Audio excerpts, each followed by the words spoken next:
ছাত্র জনতা আত্মহত্যা দিয়েছিল, তাদের রক্তের প্রতি অশ্রদ্ধা জানানো হবে।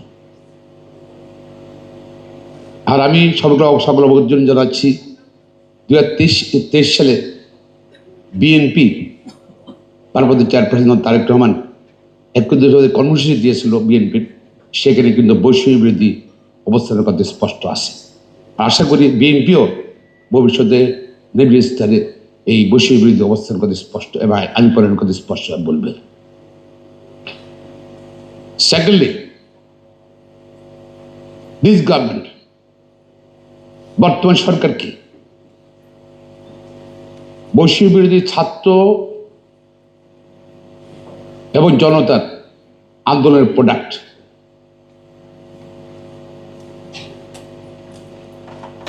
এবং হাজার হাজার মানুষ আত্মহত্যা দিয়েছিল, রক্ত দিয়েছিল।